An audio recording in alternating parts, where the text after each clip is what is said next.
How to add Hebrew calendar to iPhone. To get started, first of all go ahead and open up the Settings app on your phone. In Settings, scroll down to the end and tap on Apps. Then, go to Calendar. On the Calendar Settings screen, scroll down and tap on Alternative Calendars. From the list that appears, tap on Hebrew to enable it. A check mark appears next to Hebrew, confirming the selection. The setting is saved automatically and remains active for your calendar. Now, go back to the home screen and tap on Calendar.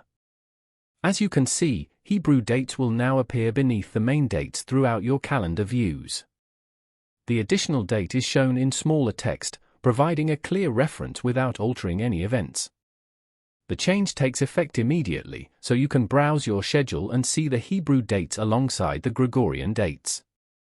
Following these steps, you can easily add Hebrew calendar to iPhone.